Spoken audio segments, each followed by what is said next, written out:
प्रद्युमन जोशीला जी को कोई पद दिया जाए तो क्या सोचेंगे? प्रद्युमन जोशीला तो कोई पद लेना नहीं चाहता। तो क्या चाहते हैं? प्रद्युमन जोशीला 29 में टिकट मिल जाए। प्रद्युमन जोशीला तो केवल जनता की आवाज उठाना चाहते हैं। तो अब जी, जिस तरीके से भाजपा काम कर रही है, अब जिस तरीके से कांग्रेस काम कर रही है, कांग्रेस की टीम किस तरीके से काम कर रही है? क्योंकि हुड्डा साहब अलग राजनीति में कर रहे हैं, दीपेंद्र हुड्डा साहब अलग तरीके से काम कर रहे हैं, जो उनके प्रदेश अध्यक्ष हैं वो अलग तरीके से काम कर रहे हैं। वो केमिस्ट्री है कि नहीं है, प्रभावशाली है कि नहीं है, क्या कुछ कहना चाहोगे सारे मामले? देखो फिलहाल कांग्रेस जिस हिसाब से काम कर रही है 2029 में भी कांग्रेस का राज नहीं बनता दिख रहा है। आप तो ये कहो भाजपा भी डाउन जा रही है, कांग्रेस भी डाउन जा रही है। कारण है उसका, कारण कांग्रेस का कि आज की मैं बता रहा हूँ भाई, आज इस हालात में कांग्रेस को सुधार करने की जरूरत है। कांग्रेस के आज ये हालात है हरियाणा प्रदेश में कि उसका एक जिला प्रधान इस्तीफा दे गया। पिता पुत्र डैमेज से हो रहे हैं जैसा आपका कहना है। क्या उसके राजनीतिक शिकार कुमारी शैलजा जैसे भी होगी, या वो नेता है ही नहीं आपकी नजर में? क्या कहना है आपका? देखो ऐसा नेता तो है, इसमें तो कोई दो राय नहीं।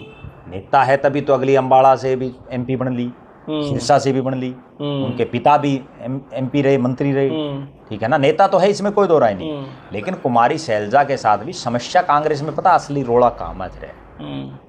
कांग्रेस वालों को ये लग रहा है कि मान लो हमने मेहनत कर दी, और मेहनत करने के बाद एंड टाइम पे ये जो हल्का लेवल के नेता वो तो इसलिए नहीं घूम रहे कि भाई केवरा टिकट कौन ले आओ, क्योंकि इस बार बने हैं। अब भवानी खेड़ा से प्रदीप नरवाल को टिकट दे दी, क्या तुक था? फाइनली सारी पार्टियां हो चुकी हैं, अब अपने दुष्यंत साहब रह गए जी, उनको भी लपेटो। क्या कहना चाहोगे? दुष्यंत हैं, दिग्विजय हैं, देखो इसमें कोई क्या दोनों पार्टी इकट्ठी होंगी कि नहीं होंगी, या दुष्यंत दिग्विजय? देखो मैं बिल्कुल स्पष्ट रूप से बात करता हूँ, दुष्यंत चौटाला विपरीत हालातों में राजनीति में आई, उनके पिता और दादा की जेल होने के बाद, और उसके बाद जनता ने उनको सिर आंखों पर बैठाया, चौधर देने में कोई कसर नहीं छोड़ी। सबसे कम उम्र का सांसद बनाया, सबसे कम उम्र का एमएलए बना के डिप्टी सीएम वो बना। भाई लीवर की दवाई है जो आंत, लीवर और अमाशय खातिर सबसे अमृत है। किसने लेनी चाहिए? जो बालक बाहर पड़े हैं, घर की रोटी नसीब नहीं होती, जो माँ बाप घर से बाहर रहे हैं, जो ड्राइवर हैं, जो ट्रक चलावे हैं, जो लगातार 10-10 घंटे ड्राइविंग करें, घर का खाना नसीब नहीं होता, जिनका फैटी लीवर की समस्या, आपने खुद जब टेस्ट करा होगा तो फैटी लीवर आया होगा, उन खातिर यह चीज़ है। जिनका शुगर बना है उन खातिर यह चीज़ ज़बरदस्त है। और जो आधा घंटा लेटरिन में बैठे रहे हैं, 2 मिनट में पेश कर रहे हैं दवाई, गजब। जय श्री राम। तो सारे भैया ने भाई मेरी राम राम। मैं जगदीप शर्मा स्टेप अप जैसे यूट्यूब चैनल पर आपका स्वागत करता हूँ। यो इंटरव्यू बड़ा इंपॉर्टेंट है। एक तो रात के 10:30 का टाइम हो रहा है और भाई साहब ने समय दिया है, और दोबारा से आकर बैठे हैं हिसार में प्रद्युमन जोशीला जी के साथ। भाई साहब नमस्कार, प्रणाम, जय हिंद। नमस्कार, प्रणाम, जय हिंद। कैसे हैं भाई साहब? बहुत बढ़िया। तो राजनीति में फिर से बड़ी हलचल होगी। बिल्कुल। और केंद्र से लेकर हरियाणा की राजनीति में बहुत सारे बड़े बड़े भूचाल भी आए हैं। तो पूछ ले आज भाई, आपके कई सवाल थे, कुछ भाइयों के फोन भी आए थे, मैं चलो ये सवाल पूछांगे जी। तो हरियाणा की राजनीति से शुरू कराएं या केंद्र से शुरू कर ले? केंद्र से शुरू कर लें, क्योंकि हरियाणा की राजनीति पे जब आओगे ना लोग बैठे रहोगे, थोड़ा सा टाइम बढ़ जाएगा मेरे चैनल का जी। फायदा आपका भी होना चाहिए, थोड़ा होना चाहिए। मारे तो यही बचा, तो क्यों बचता नहीं जी। तो ये जो सारे दर्शक जो है ज्यादा से ज्यादा शेयर करें, कमेंट भी करें। हाँ, असली सोगा जुट की है भाई, तभी अगला वीडियो बनाना मजा आएगा, तभी मजा आवे है जी, ताकि थोड़ा सा मजबूत मन हो भाई, लोगों का प्यार मिल रहा है।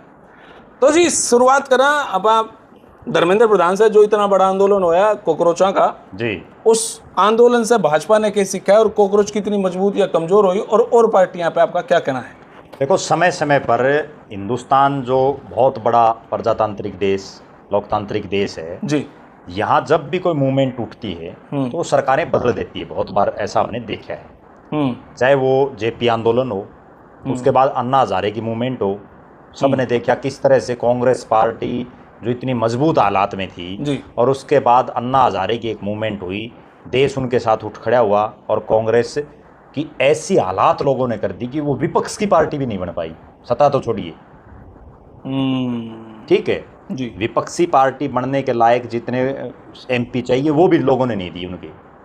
उसके बाद अब एक ऐसा मुद्दा, नीट का जो पेपर लीक का मामला था, जो देश के युवाओं या छात्र छात्राओं के भविष्य से जुड़ा हुआ था, और वो जब हुआ उसके बाद सोशल मीडिया की ही एक उपज है। ये सोशल मीडिया कितना ताकतवर है, ठीक बात है। वो इस बात से पता चलता है कि जिस भारतीय जनता पार्टी की सरकार में बहुत से मंत्रियों के ऊपर, चाहे वो केंद्र की सरकारें हों, प्रदेश की हों, बड़े गंभीर आरोप लगे, उसके बावजूद इस्तीफे नहीं हुए।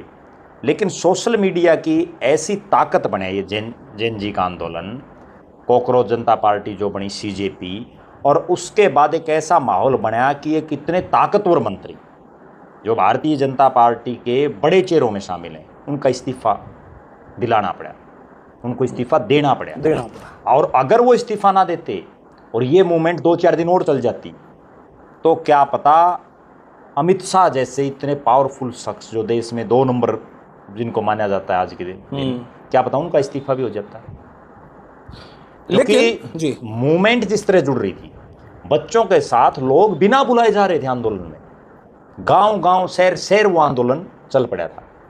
कुछ लोग इस आंदोलन इस नजरिए से भी देखें जो बीजेपी को सपोर्ट करें, भाई इसमें एंटी नेशनल नारे लगने लग रहे थे, इसमें काफी चीजें नेगेटिव भी दिखाई जा रही थी।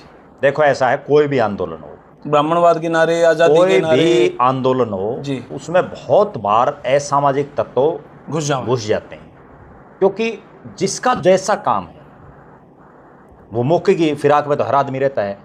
जैसे जो मोदी जी कहते हैं बार बार कि भाई मौका कभी भी मिले तो उसको लपक लेना चाहिए, तो लप क्या गया, तो वो लपक लिया लोगों ने।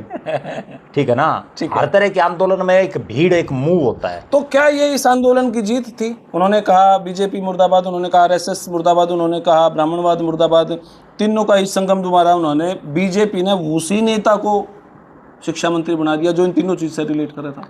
वो बात ठीक है, भारतीय जनता पार्टी भी समय के अनुसार फैसले लेती रहती है, उसको भी पता है कि किस आंदोलन की क्या काट है, उन्होंने काट का यूज कर लिया। ओके, ठीक है ना। अब लेकिन एक चीज जरूर होगी इस आंदोलन के बाद, अगर आज भी वो हालात है कि अगर देश का युवा किसी एक मुद्दे पर एकजुट हो जाए तो बड़ी से बड़ी सरकारों को झुका सकता है। वो एक बार फिर से उन्होंने कर दिया।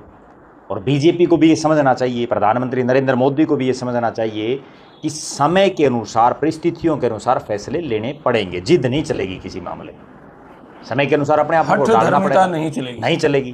वो इसमें बिल्कुल क्लियर हो गया। अगर ये शुरू वाले दिन इस्तीफा हो जाता तो इतना मामला होता ही नहीं। ओके, नुकसान तो देश को है इसमें। अब जो दूसरा सवाल है, बीजेपी ने एक राष्ट्रीय स्तर की एक सूची निकाली जी, संजय भाटिया को ले लिया। इस सूची में आप इस बात को पक्ष मान के सोचते हैं, ठीक है हरियाणा के संजय भाटिया जी का नाम आ गया, या इसमें भी कुछ नेगेटिविटी आपको दिख रही है, भाजपा ने ये इग्नोर कर दिया मामला? देखो ऐसा है, भारतीय जनता पार्टी की जो पिछली टीम थी जी, उसमें पूर्व जो बीजेपी के प्रदेश अध्यक्ष रहे, मंत्री रहे, ओम प्रकाश धनखड़ राष्ट्रीय मंत्री के तौर पर टीम में थे जी, और हरियाणा प्रदेश से वही सबसे बड़ा चेहरा उस टीम में थे। इस बार बहुत लोगों को उम्मीदें थी, कई लोग अपने अपने प्रयास भी कर रहे थे, लेकिन बाजी संजय भाटिया ने मार ली। और मुझे ये कहने में भी कोई संकोच नहीं, मैं और आप दोनों इकट्ठे ही थे जब जींद में देश के प्रधानमंत्री नरेंद्र मोदी की रैली होनी थी, तो हमने तो पहले पता था और उनको एडवांस में बधाई दे भी दी थी आप, ठीक है, क्योंकि इतना अगर नहीं पता हुआ तो फिर फायदा भी क्या है। ठीक बात है। संजय भाटिया को पहले ही बधाई दे दी थी कि आपका बनना निश्चित है राष्ट्रीय महामंत्री, और उन्होंने वो बधाई स्वीकार भी कर ली थी। ठीक है, सही बात है, ये भी निश्चित है। लेकिन क्या वो डिजर्व नहीं करते थे इस बधाई के? देखो ऐसा है, मेरा ये मानना है, संजय भाटिया जमीन से जुड़े हुए नेता, इसमें कोई दो राय। ठीक है, हार जीत राजनीति में लगी रहती है। इंदिरा गांधी भी चुनाव हार गई, ठीक है, राहुल गांधी भी हार गए थे, तो बड़े बड़े नेता चुनाव हार जाते हैं। संजय भाटिया एक आम परिवार से संबंध रखते हुए, और उन्होंने जो है बूथ से लेकर, मंडल से लेकर, जिले से लेकर, प्रदेश से लेकर के और राष्ट्रीय स्तर पर पार्टी के लिए काम किया है। वो डिजर्व इसलिए कर रहे थे, जब जब पार्टी ने उनको मौका दिया तो उन्होंने अपने आप को साबित करके दिखाया है। जैसे पश्चिम बंगाल से पहले भी मैं बताऊं आपको, जब उनको करनाल पार्लियामेंट से टिकट दी, करनाल पार्लियामेंट में वो 6.5 लाख से के आसपास इंडिया में दूसरे व्यक्ति दूसरी हाईएस्ट जीत थी उनकी। ठीक है, उसके बाद उस शख्स का ये देखो, जो आदमी 6.5 लाख वोटों से जीते हो, दूसरी सबसे बड़ी जीत हो, उसके बावजूद उसकी टिकट काट दी लोकसभा के चुनाव में, और शांति से, और उस आदमी ने चूं तक नहीं करी, बल्कि लगातार पार्टी कैसे जीतते, कैसे सरकार बने, उनकी डेडिकेशन में कोई कमी नहीं थी। उसकी तरफ उन्होंने ध्यान दिया। ठीक बात है। तो पार्टी ने भी उनको क्या इनाम दिया? वो अगर लोकसभा का चुनाव लड़ते 5 साल के लिए एमपी बनते, उनको राज्यसभा का बना दिया 6 साल के लिए। 6 साल मौज लो भाई। क्या इसमें खट्टर साहब की चली? नहीं, खट्टर साहब के तो वो खासम खास हैं, इसमें तो कोई दो राय नहीं। खट्टर साहब की चल रही है आज भी हरियाणा प्रदेश में। मुझे ये कहते हुए कोई संकोच नहीं, भारतीय जनता पार्टी का अगर सबसे ताकतवर कोई नेता हरियाणा प्रदेश में तो आज भी मनोहर लाल खट्टर साहब हैं, क्योंकि समय समय पर उन्होंने इस चीज को प्रूव करके दिखाया है कि वे सर्वे सर्वा मनोहर लाल खट्टर हैं, भले ही वो मुख्यमंत्री ना हो। जिस तरीके से मैं देखूं जी, ओम प्रकाश धनखड़ अध्यक्ष पद से हटे, उनको राष्ट्रीय टीम में ले लिया। जिस प्रकार से हमारे मोहन बड़ोली जी हैं, राष्ट्रीय पद से अध्यक्ष पद से हटे, राष्ट्रीय नहीं प्रदेश, हाँ प्रदेश अध्यक्ष से वो हटे, तो उनको कहीं नहीं लिया। उसमें भी कई कारण हैं।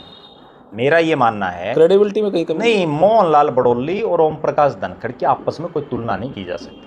उसका कारण क्या? डेजिग्नेशन तो उनकी सेम। कारण क्या? डेजिग्नेशन तो कई बार परिस्थितियां बन जाती हैं। अब राष्ट्रीय अध्यक्ष ऐसे ऐसे आदमी बने हुए हैं बीजेपी के, जिनका जो बीजेपी के, बड़ोली साहब को कोई बधाई नहीं दी, आप भाटिया साहब को बधाई दी। बधाई की भी मैं बता पेपर लीक हो रहा था कि कहीं हो, बधाई की भी मैं बता दूं जी। बड़ोली साहब प्रदेश अध्यक्ष बने, ठीक है, वो परिस्थितिवश तो प्रदेश अध्यक्ष बने। एक्सीडेंटल कैसे बने जी? ओम प्रकाश धनखड़ ने एक बयान दे दिया अपने जन्मदिन पे कि अभी वो दूसरी नंबर की कुर्सी पर हैं और क्या पता पहले नंबर वाली मिल जाए। चाहिए तो हमने वो है। वो कुछ घंटे बाद वो जो है पहले नंबर वाली छोड़ो, दूसरे नंबर वाली नहीं रही। ठीक है, नायब सिंह सैनी प्रदेश अध्यक्ष बन गई। ठीक है। फिर एक ऐसे हालात बने कि मनोहर लाल खट्टर को मुख्यमंत्री की कुर्सी से इस्तीफा देना पड़ा। स्वेच्छा से ही दिया उन्होंने। देखो ऐसा है, अब तो कहने में तो वो ये कह रहे हैं कि स्वेच्छा से दिया, बताया भी ये जा रहा है। संजय भाटिया का भी बाकायदा बयान आया है और भी कई लीडर बोल रहे हैं। लेकिन मेरा निजी तौर पर यह मानना है कि कोई आदमी इस तरह से अपनी मर्जी से इस्तीफा नहीं देता। और इतना बड़ा पद, अगर वो इस्तीफा देना ही था उन्हें, मान लो, और स्वेच्छा से दे दिया, तो कुछ दिन बाद फिर लोकसभा चुनाव क्यों लड़े? या तो अगर वो उनको राजनीति में संत बोलते हैं बीजेपी के कई लोग, अगर इतने बड़े वो संत थे मनोहर लाल खट्टर साहब हैं, तो फिर वो एमपी का चुनाव क्यों लड़े? उन्हें 9.5 साल जो आदमी, जाना होगा ना। देखो ऐसा, 9.5 साल जो आदमी हरियाणा का मुख्यमंत्री रहा, पहली मरतबा वो चुनाव लड़े, पहली मरतबा जीते और जीतते ही मुख्यमंत्री बन गए। 9.5 साल मुख्यमंत्री रहे। मुख्यमंत्री रहने के बाद अगर उन्होंने स्वेच्छा से त्याग कर दिया तो आज वो हरियाणा, भाई लीवर की दवाई है जो आंत, लीवर और अमाशय खातिर सबसे अमृत है। किसने लेनी चाहिए? जो बालक बाहर पड़े हैं, घर की रोटी नसीब नहीं होती, जो माँ बाप घर से बाहर रहे हैं, जो ड्राइवर हैं, जो ट्रक चलावे हैं, जो लगातार 10-10 घंटे ड्राइविंग करें, घर का खाना नसीब नहीं होता, जिनका फैटी लीवर की समस्या, आपने खुद जब टेस्ट करा होगा तो फैटी लीवर आया होगा, उन खातिर यह चीज़ है। जिनका शुगर बना है उन खातिर यह चीज़ ज़बरदस्त है। और जो आधा घंटा लेटरिन में बैठे रहे हैं, 2 मिनट में पेश करा है दवाई, गजब। जय श्री राम। के मामलों में बार बार इंटरफेयर क्यों कर रहे हैं? आपने कैसे बता इंटरफेयर करें? इंटरफेयर तो चान्नत में जो टी लगी वो सब ने बिरा है भाई। जो टी चान्नत गांव में लगी, जिसके लिए हरियाणा के आप इनडायरेक्टली जी नायब सैनी की जख्मों को कुरेद रहे हैं। फिर तो देखो, मैं कुरेद नहीं रहा, मैं वो बात कह रहा हूं जो हकीकत हो चुकी है। प्रत्यक्ष को प्रमाण की जरूरत नहीं है, जो चीज हो चुकी है। जब मुख्यमंत्री नायब सिंह सैनी से चान्नत गांव के लोग मिलते हैं तो मुख्यमंत्री स्पष्ट मना करते हैं कि टी नहीं लगेगी, ठीक है। उसके बाद मनोहर लाल खट्टर आते हैं और वो टी लगा जाते हैं। कौन हुआ पावरफुल? चलो नायब सिंह सैनी ने कह दिया होगा जी आप करवाओ अपने हाथों से, बात आप वाली ठीक है। मान लो नायब सिंह सैनी ने कह दिया, तो पहले क्यों नहीं गया? आप 2 आदमी ने बिठाने लग रहे हो। मैं बिगाड़ नहीं लग रहा, मैं वास्तविकता ये बता रहा हूं कि आपस में कहां मिसकम्युनिकेशन है। हो सकता है अंदर की बातें अंदर के लेवल पे कर दिया होगा उन्होंने। मुख्यमंत्री कौन है हरियाणा का? नायब सिंह सैनी जी। आज हरियाणा प्रदेश की जनता की जिम्मेदारी मनोहर लाल खट्टर तो करनाल से सिर्फ एक एमपी हैं, ठीक है। एमपी के बाद वो पूरे भारत के मंत्री हैं, ठीक है। उन्हें तो अपना डिपार्टमेंट देखना है, ठीक है, जो उनके पास है जी। नायब सिंह सैनी हरियाणा के मुख्यमंत्री, उनको पूरा हरियाणा देखना है, ठीक है। अगर उनके पास इतना इनपुट नहीं है कि भाई यह आंदोलन कितना बड़ा रूप लेगा, तो वो फेलियर उनका। आप ये इसको क्योंकि सीआईडी डिपार्टमेंट उनके पास, गृह मंत्रालय उनके पास, सारा तो सिस्टम नायब सिंह सैनी। ऐसा भी तो हो सकता है ना कि कहीं ना कहीं नायब सिंह सैनी ने कहा हो खट्टर साहब को, जी आप जाके अपने हाथों से लगवाओ वोटी, अंदर अंदर कह दिया होगा। आप वाली बात मान ली जी, मान लो अगर उन्होंने कह दिया हो, हाँ। तो वो कोई बयान भी तो देश के थे लगाने, तो जरूरी थोड़ी ना कमाल हर बात पे वो बयान दे हैं। हम ऐसे क्यों अपेक्षा करें हर बात पे? मुख्य नायब सिंह सैनी तो बार बार प्रेस कॉन्फ्रेंस करते हैं, हरियाणा में कैसा मुख्यमंत्री हरियाणा की जनता को बीजेपी ने दिया है, जो मेरे ख्याल में हर हफ्ते मीडिया से रूबरू होता है, लगातार मिलते हैं, अपनी बात भी रखते हैं वो, ठीक है ना। तो इतना गंभीर मामला किस चीज़ का था? पानी का। एक तरफ तो मोदी सरकार कहती है कि हर घर नल में जल, ठीक है, तो यहाँ पानी मांग रहे थे लोग, ठीक है। उनको राजा का क्या कर्तव्य है? राजा का कर्तव्य ये है कि वो जनता को संतुष्ट करे। संतुष्ट करना तो मुख्यमंत्री का काम है। मैं इसमें मुख्यमंत्री से ज्यादा, क्योंकि मुख्यमंत्री को तो पूरा हरियाणा संभालना है, सबसे ज्यादा कमी किन की रही वो बताता हूँ। बहुत गंभीर बात है जी। सबसे बड़ी कमी हम पिछले 2-3 महीने से देख रहे हैं। हिसार में और आसी के इलाके में बार बार आंदोलन हो रहे हैं, कभी किसी मुद्दे पे कभी किसी मुद्दे पे। असली कमी ये है कि हिसार और आसी के जो बीजेपी के नेता हैं, जिनको चाहे सरकार में चौधर मिल रही है, चाहे जिनको संगठन में चौधर मिल रही है, वो जनता से जुड़ाव ही नहीं उनका, वो जनता को समझा ही नहीं पा रहे। अभी हिसार में जीवन कुंडू का हत्याकांड को लेकर के जो मामला था, जी, बहुत बड़ा 14-15 दिन लगातार जो है डेड बॉडी पे और आंदोलन रहा, कहाँ थे बीजेपी के नेता? उन्होंने क्यों नहीं समझाने का प्रयास किया? जिन लोगों को, नायब सिंह सैनी साहब को, अर्चना गुप्ता जी को, मनोहर लाल खट्टर साहब को, या बीजेपी का शीर्ष नेतृत्व, उनको ये सोचना चाहिए कि हिसार आसी में आपने किन लोगों को चौधर दे रखी है, पार्टी हो या सरकार हो। वो जनता को, जो आंदोलनकारी हैं, उनको इतना भी नहीं मोबिलाइज कर पा रहे, इतना भी उनको नहीं समझा पा रहे कि भाई देखो, इसमें कतई कोई दो राय नहीं। कोई भी आदमी जिसने कोई कांड कर दिया, कोई मर्डर कर दिया, पुलिस के पास ऐसा कोई तंत्र नहीं है, अगर अगला कि आपकी कोई लोकेशन नहीं मिल रही, कोई इनपुट नहीं मिल रहा, वो कैसे ढूंढ लेंगे उसको? कहीं ना कहीं कोई इनपुट मिलता तभी तो ढूंढती है पुलिस, ठीक है। और लोगों को संतुष्ट करना ही एक जनप्रतिनिधि का, सरकार हो या संगठन में जो काम करे उनका काम है। क्यों नहीं संतुष्ट करे उन्होंने? धरती पर कोई ऐसी चीज नहीं है, जब मर्डर हो जाते हैं तो भी समझौते होते हैं, बहुत बार हमने देखा है, ठीक बात है। और हरियाणा प्रदेश तो वो है जहाँ कई बड़े गंभीर मामलों में समझौते हुए आपस में। तो समझौते कैसे होते हैं? समझौते तभी होते हैं जब आप दोनों पक्षों को समझाने में कामयाब हो जाओ। अरे पंचायत अपने लेवल पर कर भी दे, बस ये समझाने में नाकामयाब रही, सरकार नाकामयाब छोड़ो, इन्हें समझाने का प्रयास ही नहीं किया बहुत लीडरों ने। तो अब आपने देखा होगा, विनोद भ्याणा जब चान्यत गांव में गए, वहां एक वक्ता उसकी 12 झूठ गिना रहा है उसके मुंह पे, और भ्याणा साहब यूं सुन रहे हैं सारी बातें। वो एक बार भी खड़े होकर यूं नहीं कह रहे भाई नहीं बोल रखी मैंने झूठ, कोई ना कोई तो कमी है। क्या कर रहे हैं बीजेपी का नेतृत्व? उनको ये सोच लेना चाहिए। और मैं बड़ी गंभीर बात बताता हूँ, भारतीय जनता पार्टी के अगर हिसार और आसी जिले की बात करें ना, 7 विधानसभा इलाके हैं, 7 में से 3 जगह बीजेपी जीती है। उन 3 जगहों में बीजेपी केवल इसलिए जीती है कि वहाँ या तो कांग्रेस की अंदरूनी फूट थी उन हलकों में, या कांग्रेस ने जिनको टिकट दी वो मंत्री बन के, डिप्टी सीएम बन के सोए हुए थे, उन्होंने मेहनत नहीं की। बीजेपी वाले नहीं जीत रहे, नहीं तो 7-0 होना था। कांग्रेस की कमी के कारण, कांग्रेस की कमी के कारण टोटे में, बिल्कुल नहीं तो 7-0 थी। बीजेपी तो क्लीन स्वीप थी यहाँ, 0 लोकसभा में देख लिया सबने। और आज ये हालात है भारतीय जनता पार्टी की। हिसार और आसी में अगर बीजेपी के शीर्ष नेतृत्व ने ध्यान नहीं दिया, जिन लोगों को आज आगे कर रखा है, चाहे सरकार हो चाहे संगठन, उनके दम पर आगे सत्ता में नहीं आ सकते, ठीक है ना, या नहीं जीता जा सकता, क्योंकि वो लोग समझा ही नहीं पा रहे जनता को। तो इसलिए बीजेपी नेतृत्व को तुरंत प्रभाव से इस मामले में संज्ञान लेना चाहिए, क्योंकि बार बार क्यों यहाँ एजिटेशन हो रहे हैं? हरियाणा तो बहुत बड़ा है। एक बहुत बड़ा नेता स्पष्ट तौर पर ये आरोप लगा रहा है कि भाई जहाँ ये जीवन कुंडू का जो हत्याकांड में ये मामला था, और जो उसकी वाइफ थी वो बरवाड़ा विधानसभा क्षेत्र से आती है। बरवाड़ा विधानसभा क्षेत्र में मंत्री है सरकार का रणबीर गंगवा, और बोले वो उसके जो है गोडाउन तक भी नहीं गया, या उनको संतुष्ट नहीं करने गया। कितनी बड़ी बात है। अगर गंगवा साहब गए हैं तो वो नेता झूठ बोल रहे तो उनको स्पष्टीकरण देना चाहिए, और अगर नहीं गए तो बड़ा शोचनीय विषय है नायब सिंह सैनी साहब के सामने। क्योंकि अकेला हेलीकॉप्टर में सारा दिन घूमने से, या एक सड़क से दूसरे सड़क पर जाने से जो है प्रदेश में अंदरूनी क्या चल रहा है उसका नहीं पता चलता। तो इस हिसाब से जैसे आप बता रहे हो भाई, या गुंडागर्दी चल रही, नेता समझा नहीं पा रहे, एजिटेशन डेली की डेली हो रहे हैं, बड़े आंदोलन होने लग रहे हैं, सरकार बैकफुट पर जा रही है जी। तो जिस हिसाब से 2024 के अंदर भाजपा 48-49 सीटें तो जीती, 2014 से बड़ी जीत, तो 2029 का जो इलेक्शन है उस हिसाब से तो कमजोर हो रहा है फिर। नहीं, बिल्कुल आज के हालात में तो बीजेपी की कमजोर हालात हैं। तो फिर वो जीता कैसे? वो भी बताता हूं मैं आपने, 2014 से लेके और 24 तक आप लगातार देखो, भारतीय जनता पार्टी नए नए प्रयोग करती रहती है।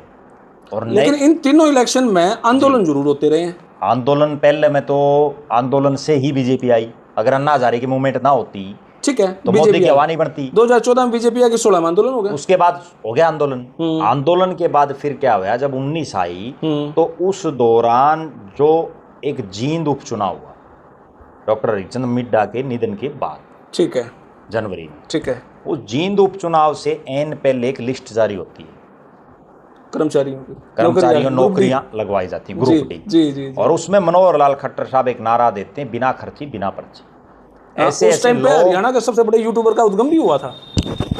बिल्कुल, उसके लिए बहुत बहुत बधाई। धन्यवाद जी। तो फिर क्या हुआ भाई, सॉरी जी, जो मनोहर लाल खट्टर साहब ने उस टाइम पे एक नारा दिया, बिना खर्ची बिना पर्ची। ऐसे ऐसे घरों के लोग लगे जिनकी कई कई पीढ़ियों में कोई नौकरियां नहीं थी।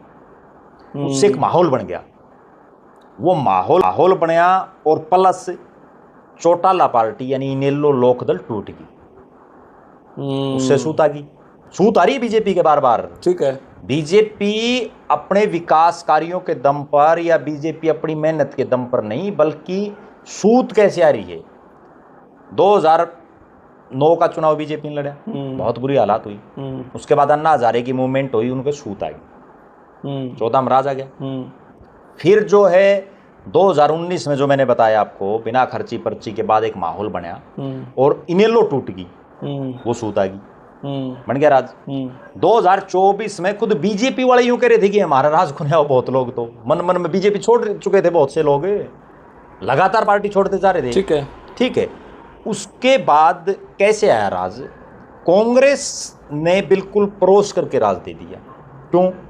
क्योंकि कांग्रेस के नेताओं के बड़बोले बयान, गलत टिकट वितरण, नेताओं का ओवर कॉन्फिडेंस, कांग्रेसियों का आपसी गुटबाजी। राज ने सीएम बनकर सोना, कोई डिप्टी सीएम बन के, कोई मंत्री बन के, कोई चेयरमैन बन के, कोई ओएसडी बन के, कोई पॉलिटिकल एडवाइजर बन के, सारे तो पता ले के सो रहे थे।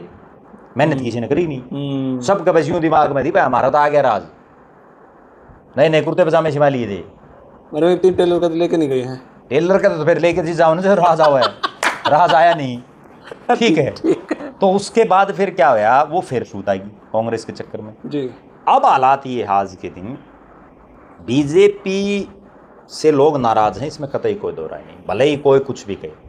हालांकि जो भाजपा भाई लीवर की दवाई है, जो आंत लीवर और अमाशय खातिर सबसे अमृत है, किसने लेनी चाहिए? जो बालक बाहर पड़े हैं, घर की रोटी नसीब नहीं होती, जो माँ बाप घर से बाहर रहे हैं, जो ड्राइवर हैं, जो ट्रक चलावे हैं, जो लगातार 10-10 घंटे ड्राइविंग करें, घर का खाना नसीब नहीं होता, जिनका फैटी लीवर की समस्या, आपने खुद जब टेस्ट करा होगा तो फैटी लीवर आया होगा, उन खातिर यह चीज़ है। जिनका शुगर बना है उन खातिर यह चीज़ ज़बरदस्त है। और जो आधा घंटा लेटरिन में बैठे रहे हैं, 2 मिनट में पेश करा है दवाई, गजब। जय श्री राम। भाई हैं वो इस बात को नहीं एक्सेप्ट करेंगे, जो कट्टरबाज भाई। लेकिन धरातल पर सच्चाई ये है कि आए दिन प्रदेश में जिस तरह का माहौल है, महंगाई चरम सीमा पर है, गुंडागर्दी बढ़ती जा रही है, भ्रष्टाचार बिल्कुल चरम सीमा पर है। आए दिन कोई ना कोई आपको मिलेगा, भाई वो फलाना पकड़ लिया, ये हो गया, वो हो गया, इस तरह के मामले लगातार चल रहे हैं। अधिकारी मंत्रियों तक की नहीं सुन रहे। मंत्री फ़ोन कर देते हैं जायज़ काम के लिए, वो जायज़ काम भी नहीं हो रहे लोगों के। एक सबसे बड़ी बात, जो ये पोर्टल जो शुरू कर रखे हैं ना ऑनलाइन, आज ये चीज़ चढ़वा दो, आज ये चढ़वा दो, लोगों की लाइन बना रखी सारे दिन, लाइन में लगे रहो सारा दिन। फैमिली आईडी में आपको एक करेक्शन करवाने चले जाओ, वो नहीं हो पा रही। लोग परेशान हैं, इसमें कोई दो राय नहीं। लेकिन लोग ये देख रहे हैं कि भाई विकल्प क्या हो। और बीजेपी की एक नीति है, मैं जो समझ पा रहा हूँ, कि राज किसी भी हालात में बढ़ना चाहिए, और अगर राज बन गया तो राज जाना नहीं चाहिए। अब इनको राज जाना ना चाहिए, इसके लिए नया फार्मूला अपनाना पड़ेगा। और वो नया फार्मूला क्या होगा वो भी बता देता हूँ आपको। 2029 के लिए 2029 में या 28 में जब भी चुनाव होगा वो जीतने के लिए क्या करना चाहिए। बीजेपी में आज जो लोग हैं, अगर उन्हीं से माहौल बनता, क्योंकि माहौलों से चुनाव जीते जाते हैं, अगर उन्हीं से माहौल बनता तो बीजेपी का पहली बार भी बन जाता। पिछली बार भी कांग्रेस की कमजोरियों की वजह से जीते हैं, तो पूरा, अच्छा बीजेपी वाले ना मानते हो, लेकिन हरियाणा में बहुत बड़े पैमाने पर लोग बोल रहे हैं। ठीक है, अब बीजेपी को करना क्या पड़ेगा, कुछ एक प्रदेश के अलग अलग इलाकों से ऐसे चेहरे जिनकी बात लोग सुनना पसंद करते हैं, जिनको लोग देखना पसंद करते हैं, जिनकी लोग बात मानते हैं, उन लोगों को कहीं ना कहीं चौधर देने की ज़रूरत है, उन लोगों के फेस आगे करने की ज़रूरत है, तब जा कर के बीजेपी का बेड़ा पार होगा।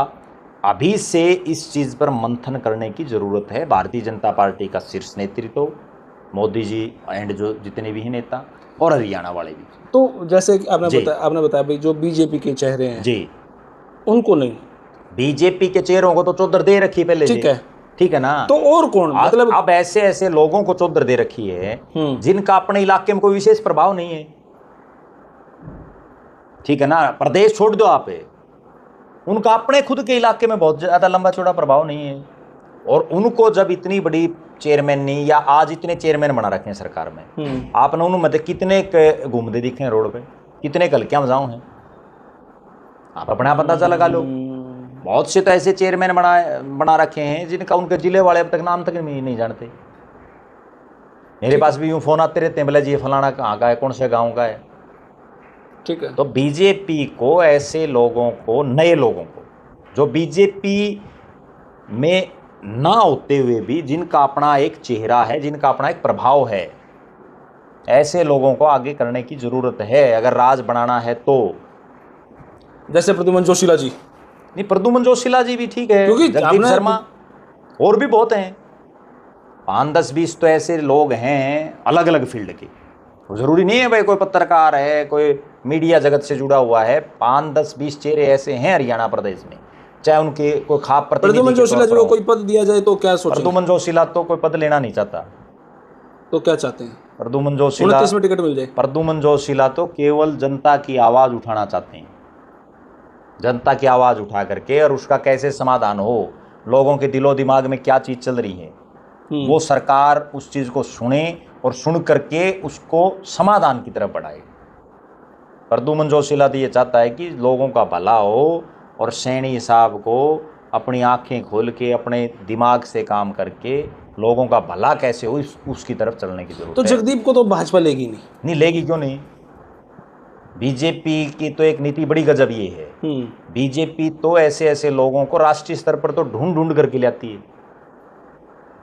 ठीक है ना, हरियाणा वाले सैनी साहब को भी थोड़ा सोचना चाहिए कि अलग अलग फील्ड में जिन लोगों की एक महारत है, जिन लोगों को लोग देखना और सुनना पसंद करते हैं, उन लोगों को जो है आगे बढ़ाने की जरूरत है। तो मेरी सैनी साहब को बताओ मेरी वैल्यू क्या है, बताओ एक बार सुनियो जी, यह लाइन खास बात है पूरे इंटरव्यू में। नहीं, सैनी साहब को तो इतना पता होना चाहिए जगदीप शर्मा कौन है।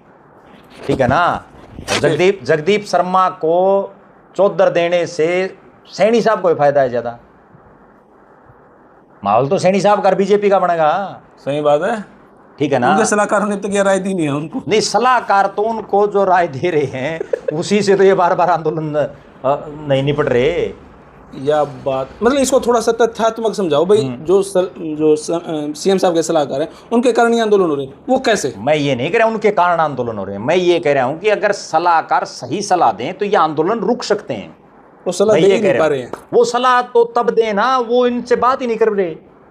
जो आंदोलन करने वाले हैं उनको उसका आंदोलन का नफा नुकसान तो बताना चाहिए। भाई तुम ही आंदोलन कर रहे हो, हम कोई भी चीज़ खाते हैं, कोई चीज़ आप पानी भी पीते हैं तो उसका नफा नुकसान का तो पता होता है ना अपने जी। ठीक है, अब हम ये वीडियो बना रहे हैं, इसका क्या नफा है क्या नुकसान है, अगर अपन इस चीज़ का नहीं पता होगा तो फिर क्या फायदा वीडियो बनाने का? कोई लॉजिक नहीं। जो लोग वीडियो देख रहे हैं उनको भी ये पता होना चाहिए हम ये वीडियो देख रहे हैं, इसका हमें क्या फायदा है क्या नुकसान है। अब कोई भी लोग जो आंदोलन कर रहे हैं उनको उस आंदोलन का नफा नुकसान, जो मुख्यमंत्री के सीएमओ में जो लोग बैठे हैं या जो मुख्यमंत्री को गाइड कर रहे हैं, चाहे किसी के पास पद है या नहीं है, जो उनकी गुड बुक में है, उनको ये समझाना चाहिए कि भाई क्यों आंदोलन कर रहे हो। अभी देखो कितनी गजब बात, पूर्व मंत्री प्रोफेसर छत्रपाल सिंह एक बयान देते हैं जी कि मुख्यमंत्री जी ये कह रहे हैं कि भाई आपने मेरे को क्यों नहीं बताया, मतलब मुझे उलाना दे रहे हैं। इसका मतलब मुख्यमंत्री के पास ये सूचना ही नहीं थी भाई इतना बड़ा आंदोलन हो रहा है। कितनी सोचने वाली बात है।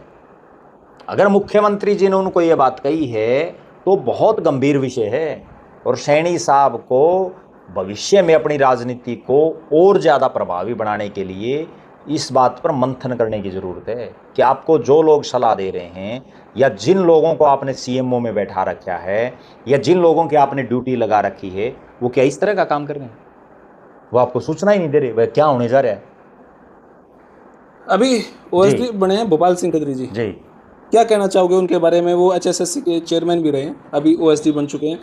देखो, बिना खर्ची बिना पर्ची का जो मामला था उसमें भोपाल सिंह खत्री का बहुत बड़ा योगदान अपने आप में एक रहा है, और अब जो है उनको ग्रीवेंसेस को लेकर के ओएसडी लगाया है। जो शिकायतें हैं लोगों की, उनका समाधान कैसे हो, इसमें कतई कोई दो राय नहीं। एक अनुभवी चेहरा है और अपने आप में उनकी एक पकड़ है, लेकिन वो कितना बढ़िया कर पाएंगे, क्योंकि अभी अभी तो उन्होंने ज्वाइन किया है, वो आने वाले कुछ एक दिन में पता चल जाएगा।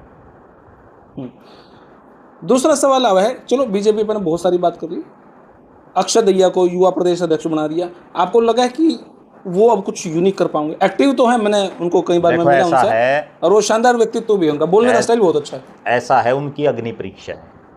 उनकी अग्नि परीक्षा इस बात की है कि वो जो अपनी टीम बनाएंगे, अपनी प्रदेश की टीम भी, चाहे जिलों के प्रधान, उसमें वो क्या नेता पुत्रों को ज़्यादा एडजस्ट करते हैं, क्या किसी नेता के सिफारिशियों को एडजस्ट करते हैं, या जो लोग जमीन पर काम कर रहे हैं, धरातल पर जो मजबूत हैं, जिनके ऊपर किसी नेता का कोई आशीर्वाद नहीं है, ऐसे लोगों को आगे बढ़ाते हैं। वो अभी जो टीम बनेगी उसमें उनका दूध का दूध, पानी का पानी हो जाएगा।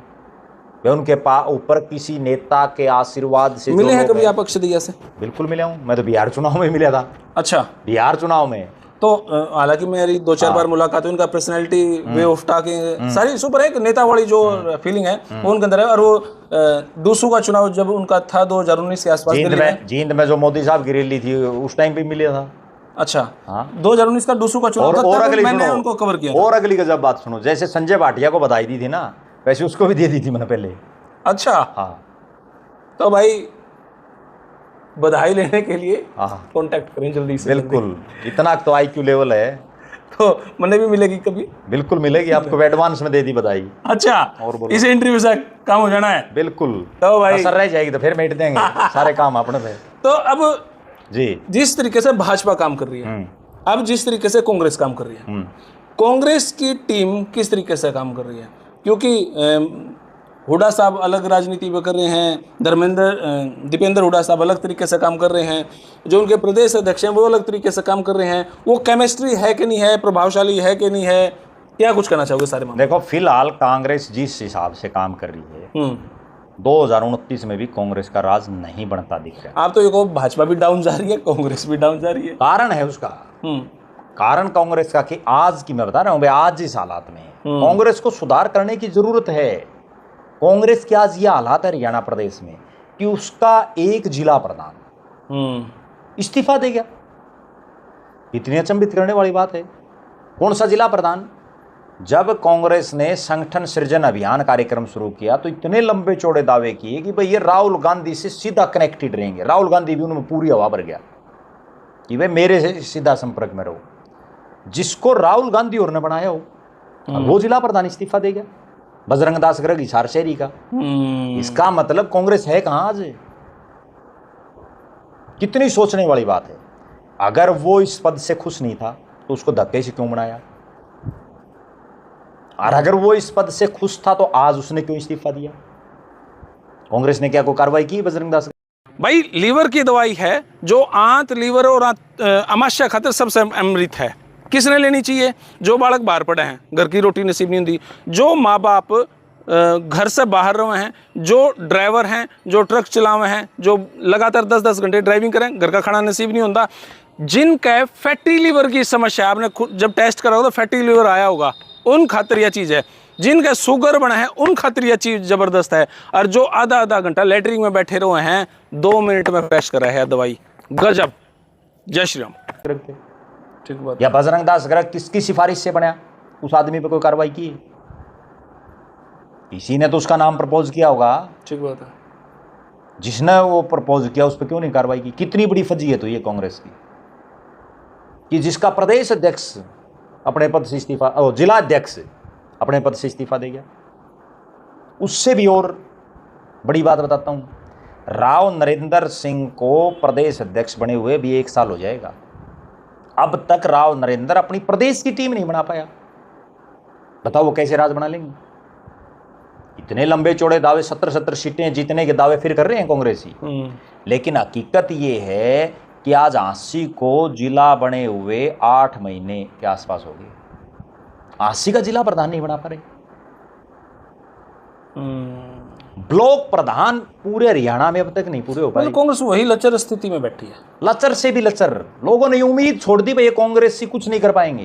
कांग्रेस में मेरे पास हरियाणा प्रदेश के अलग अलग इलाकों से कांग्रेस के बहुत सीनियर नेताओं के फोन आते हैं जी, जिन्होंने उम्मीदें छोड़ दी भैया कहीं में होगा इनका। खुद जो कांग्रेस में बैठे उन्होंने कहते हैं वो ये बात, बिल्कुल कहते हैं ये कुछ नहीं होना हमारा। जो हुड्डा साहब के पुत्र साहब, इनका भविष्य क्या है? क्या भाजपा में सम्मिलित हो सकते हैं? हुड्डा साहब और हुड्डा साहब के पुत्र दीपेंद्र हुड्डा 2024 का चुनाव हारने के बाद कोई विशेष सक्रिय नहीं है। हालात और परिस्थितियां ये हैं कि लगभग 2 साल होने को हैं, ठीक है। हुड्डा साहब और दीपेंद्र हुड्डा अब तक 90 के 90 हलकों में भी कोई विशेष कार्यक्रम नहीं कर पा रहे। कहीं किसी का ब्याह शादी क्या आपने यूं लगा है कि कहीं ना कहीं सच में ही हुड्डा साहब बीजेपी से मिले हुए, ऐसा लगा है आपने? देखो ये तो हुड्डा साहब बता सकते हैं, आपने क्यों लगा? मेरा ये मानना है कि हुड्डा साहब के ऊपर बार बार ये सवाल उठता रहता है। उनके जो विरोधी हैं वो भी बार बार ये सवाल उठाते हैं। धर्मेंद्र हुड्डा जो कांग्रेस के भी, उसने भी ये बात कई बार कांग्रेस के भी कुछ एक नेता ऑफ कैमरा इस तरह की बातें करते रहते हैं। ऑफ कैमरा करते हैं। हुड्डा साहब को ये बात क्लियर करनी चाहिए, वो बोल ही नहीं रहे। और उनको मोदी जी के और बीजेपी के खिलाफ खुलेआम बोलना चाहिए, क्योंकि वो नेता प्रतिपक्ष हैं। इतने धरने प्रदेश में जगह जगह हो रहे हैं, प्रदेश में जगह जगह ऐसे हालात और परिस्थितियां पैदा हो चुकी हैं, लेकिन हुड्डा साहब नहीं बोल पा रहे। ये तो हर आदमी सोच रहा है कि आखिर ये माजरा क्या है, लेकिन क्लियर तो हुड्डा साहब करेंगे। और अगर मान लो उनने ये ठान ही लिया कि भाई राज नहीं लेना, तो फिर लोगों को भी क्यों कर रहे हैं? लोग अपना अपना अपना सिस्टम देख लें। अगर राज लेना है तो आज जो हालात उससे राज नहीं आएगा। आत्मचिंतन करने की जरूरत है।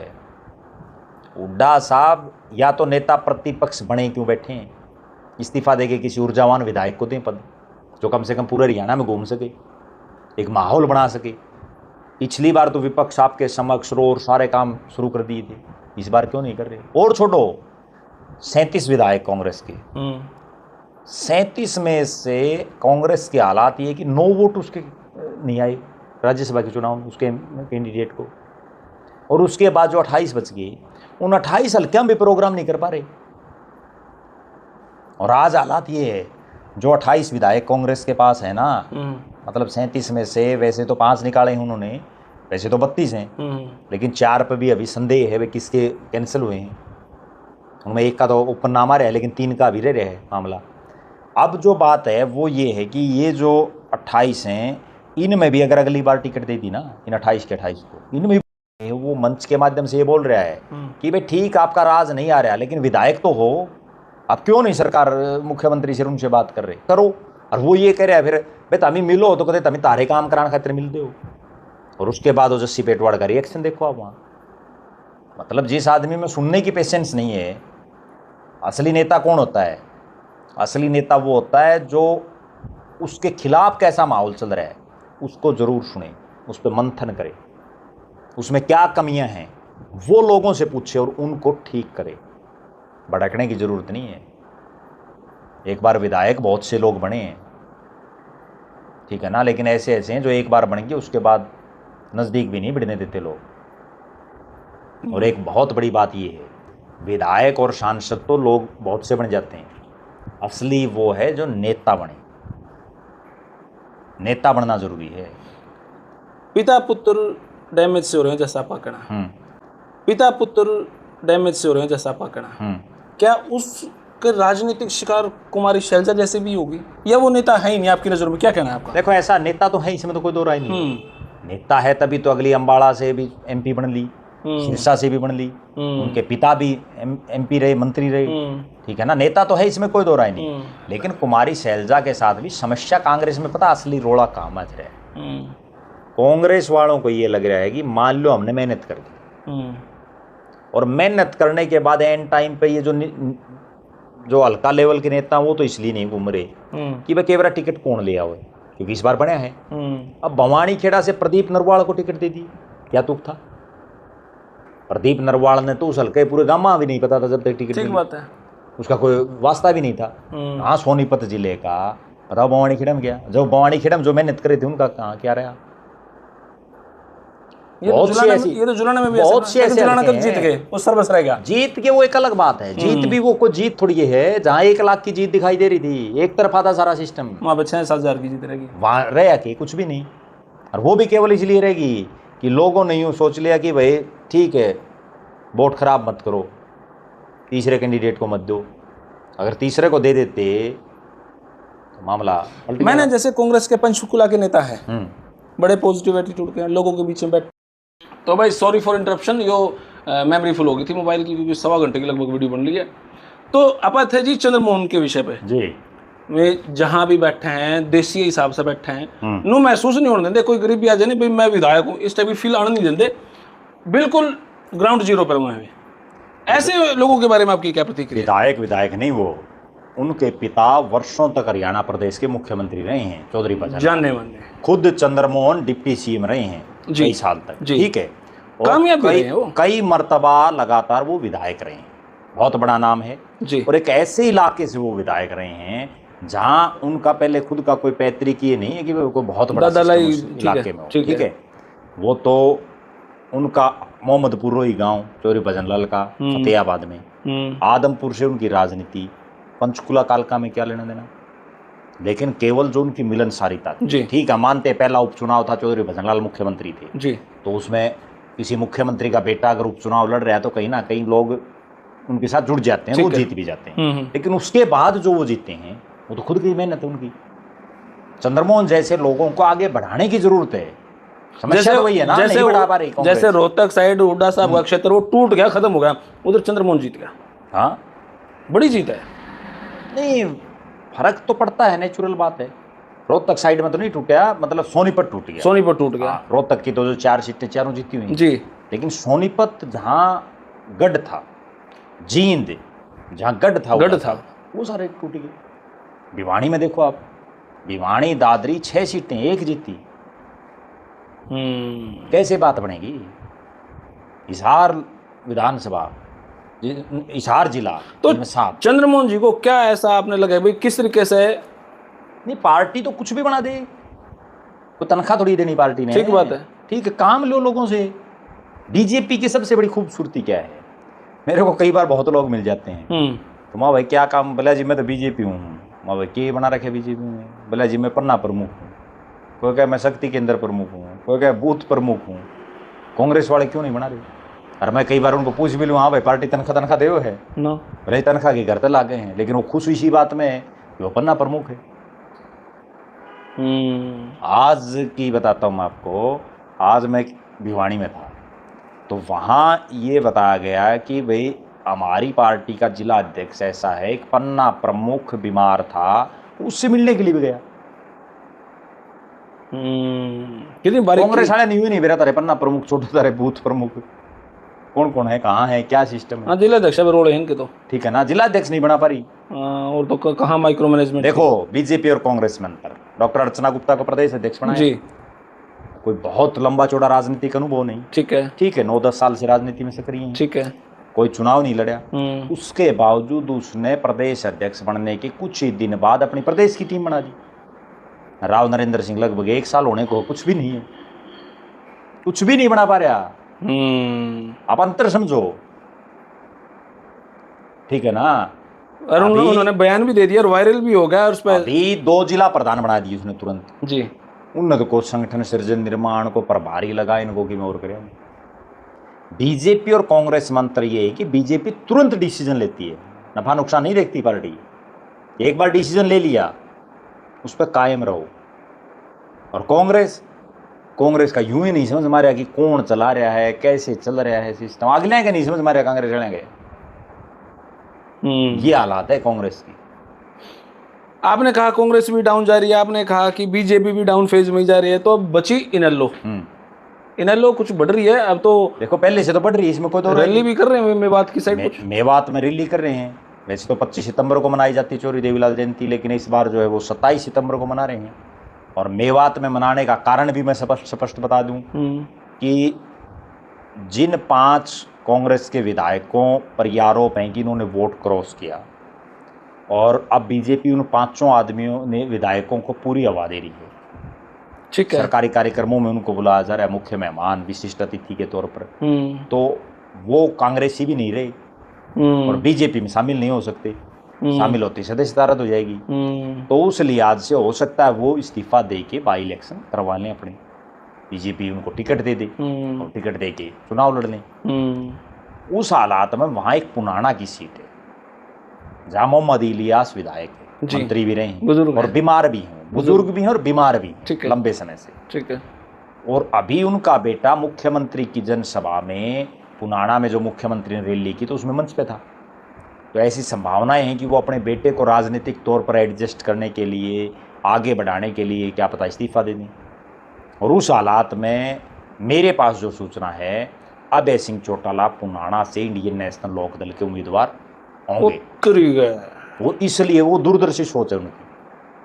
और देखो चौटाला खानदान में चाहे दुष्यंत हो चाहे अभय हो, है वहां से पूरे हरियाणा में कहीं भी चुनाव लड़ने में सक्षम है। हरियाणा छोड़ो आप, चौधरी देवीलाल का परिवार तो राजस्थान से भी लड़े है। चौधरी देवीलाल ने वोट कितनी आए उनके, हार जीत मायने नहीं रखती राजनीति में, आप उस चीज को भूल जाओ। नेता बनना है। चौधरी देवीलाल अपने जीवन में पता नहीं कितने चुनाव आ रहे हैं, लेकिन वो नेता रहे, मास लीडर। ओम प्रकाश चौटाला भी मुख्यमंत्री रहते हुए चुनाव हार गए थे, मुख्यमंत्री होते हुए, लेकिन उसके बावजूद वो नेता। तो क्या अब अभय साहब की नेता कौन होता है? जब आदमी भाषण देता है ना, और लोग जो है पेशाब करने के लिए भी नहीं उठते। भाई लीवर की दवाई है जो आंत, लीवर और अमाशय खातिर सबसे अमृत है।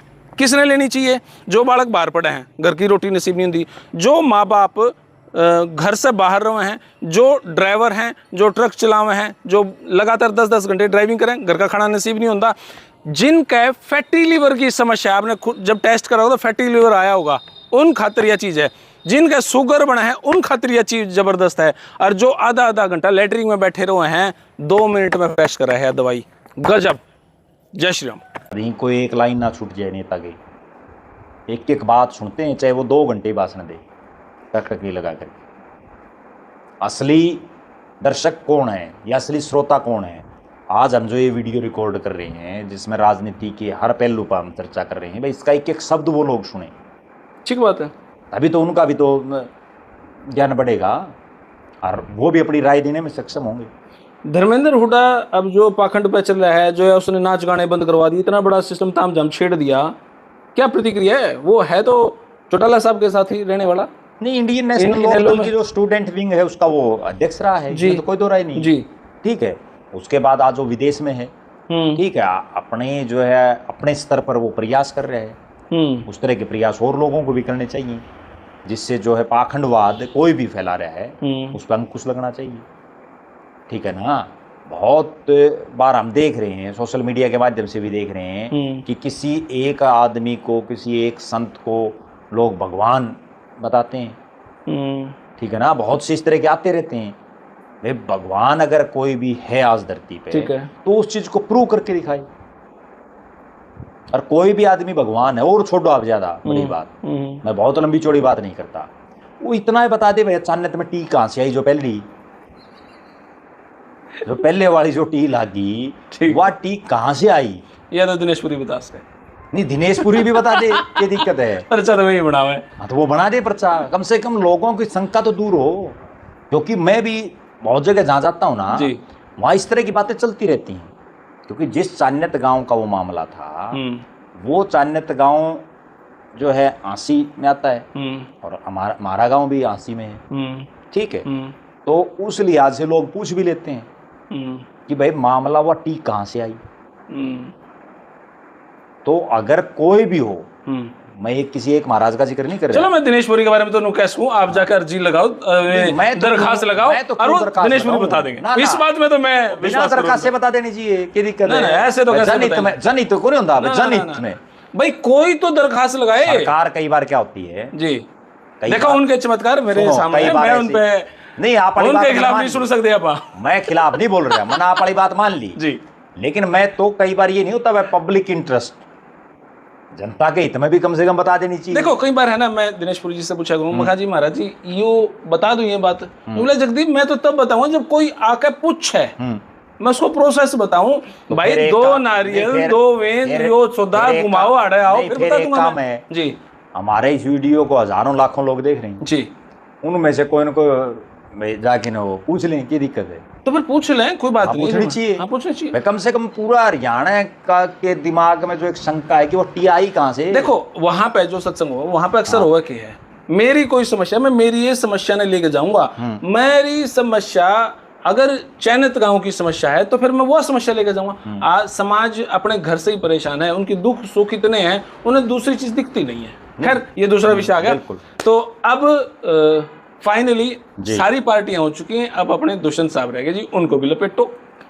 क्या कहना चाहोगे, दुष्यंत हैं दिग्विजय हैं? देखो इसमें कोई क्या दोनों पार्टी इकट्ठी होंगी कि नहीं होंगी, या दुष्यंत दिग्विजय? देखो मैं बिल्कुल स्पष्ट रूप से बात बताऊं, दुष्यंत चौटाला विपरीत हालातों में राजनीति में आई, उनके पिता और दादा की जेल होने के बाद, और उसके बाद जनता ने उनको सिर आंखों पर बैठाया, चौधर देने में कोई कसर नहीं छोड़ी। सबसे कम उम्र का सांसद बनाया, सबसे कम उम्र का एमएलए बना के डिप्टी सीएम वो बनया, 10 विधायक दिए, पार्टी का ढूंढा पाटिया, लेकिन 4.5 साल में उसने पता नहीं किस ढंग से अपनी कार्यशैली उसकी रही, हालांकि हमने तो पता है कैसी कार्यशैली रही। उसके बाद जनता ने उससे दूरी बना ली, कोई शक नहीं है।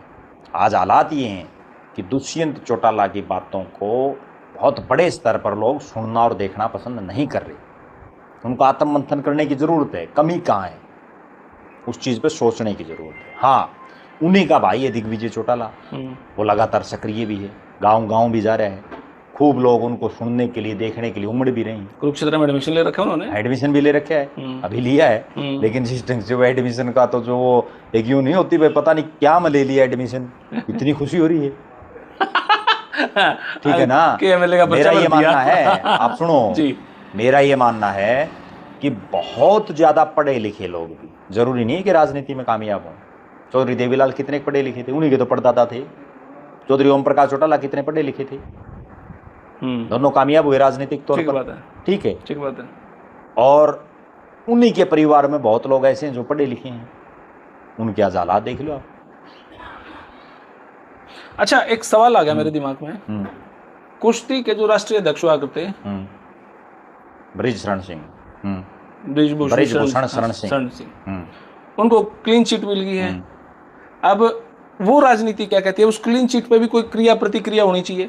अब उन्हीं के हरियाणा के अंदर रमेश बोरा जो प्रदेश के अध्यक्ष हैं कुश्ती संघ के, तो उनकी आगे राजनीति क्या होगी, उनके ऊपर कोई इफेक्ट, साइड इफेक्ट उन पहलवानों का होगा कि नहीं होगा?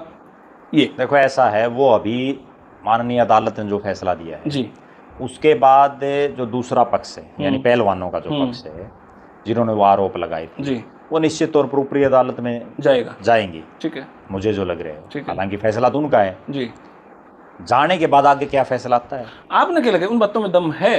देखो वो मैं कह नहीं सकता, क्योंकि कोई कानूनी जो चीजें कहते हुए बचना चाह रहे हैं, बचने की बात नहीं है। जो मामला कोर्ट में है, कोर्ट ने तो क्लीन चिट दे दिया, वो दोबारा फिर आगे चले जाएंगे ना। या तो वो यूं कहें भाई हमने मान लिया, कोर्ट ने क्लीन चिट दे दी, वो पहलवानियों कहते हैं भाई ठीक है हम सहमत हैं, ठीक है, फिर तो मामला खत्म। ठीक है, अगर वो यूं कहें हम ऊपरी अदालत में जाएंगे, ऊपर जाना चाहते हैं, ठीक है, तो इसका मतलब तो मामला आगे भी चलेगा। हाँ, इतना निश्चित है कि जो उनके ऊपर सवाल लगे थे उसमें कहीं ना कहीं जो कोर्ट का फैसला आने के बाद उनको राहत तो मिली है, इसमें कोई दो राय नहीं। और उसके बाद उनके बयान भी आ रहे हैं खूब, ठीक है। लोग जो है एक बार फिर से बहुत बड़े स्तर पर ऐसे लोग भी हैं जो चाहते हैं कि वो एक्टिव पॉलिटिक्स में फिर आए। अब उसी के रूप में जो नीचे हरियाणा के प्रदेश अध्यक्ष हैं कुश्ती संघ के रमेश बोर, हालांकि सरकार ने ऐसा है, उनका सीधी बात ये है, बोर बड़ा गांव है, किलोई विधानसभा में है, नगर निगम में है। अभी परिसीमन पर उनका भविष्य टिका हुआ है। जो परिसीमन होना है, डिलिमिटेशन होना है, उस डिलिमिटेशन में, क्योंकि अभी फिलहाल किलोई विधानसभा में भले ही कैसी भी हालात हो, ठीक है, बीजेपी ने बार बार वहां प्रत्याशी चेंज कर करके देख ली, स्थानांतरण बना लिया उन्होंने। वहां पे सरकार क्या नाम है, राज्य सरकारी है, उनको भी चांस दे लिया। ये भी पहले भी दे लिए। हाँ। वहां कई मौके और लिए बीजेपी के, लेकिन बात नहीं बन पा रही। अब परिसीमन के बाद क्या हालात बनते हैं, रोहतक ग्रामीण को नया हल्का बनता है, उसमें ये गांव आते हैं, या किलोई और गढ़ी सांपड़ा को अलग अलग किया जाता है, क्योंकि आज रोहतक में 4 विधानसभा हैं और जिस ढंग से डिलिमिटेशन होगा उससे ऐसा लग रहा है कि 6 हो जाएंगी। 6 हो जाएंगी तो उसमें लाखन माजरा बनता है, नया हल्का। तो रमेश बोर की कहीं आपने लगा प्रमोशन होगी, कुछ ना कुछ होगा उनका पक्ष? देखो, राजनीति में कभी भी सूत आ सकती है। जिस ढंग से रमेश बोर एक्टिव है, अगर वो थोड़ी और मेहनत करेगा तो लॉटरी लगने बड़े बड़े की लग ली। ठीक है, ठीक है ना, पता नहीं किसकी लग जाए। मनीष ग्रोवर का कैसे लग रहा है? मनीष ग्रोवर का पूरा सिक्का चल रहा है, लेकिन उनको कुछ मिल तो नहीं रहा। बेशक ना मिल रहा हो, लेकिन रोहतक में तो वही है करता धरता। वो मैंने आपको एक बात पहले बताई ना कि वो नेता बन गया। एमपी एमएलए बनना, एमएलए आज 90 हैं। 90 एमएलए में से हरियाणा प्रदेश के 1% लोगों को भी उन 90 आदमियों के नामों नहीं पता हुआ। आपने पिछली बार कहा था नागेंद्र शर्मा को भी कुछ मिलेगा, और वो मिल गया। आपकी मैं जिसकी भविष्यवाणी करती हूँ उसका बेड़ा पार है। जिमा कभी खंडाली बम नहीं डाला, आर पार जाओ, बात सीधी। आर पार ही करूँ मैं, नहीं करे हो तो ये तो सही बात है।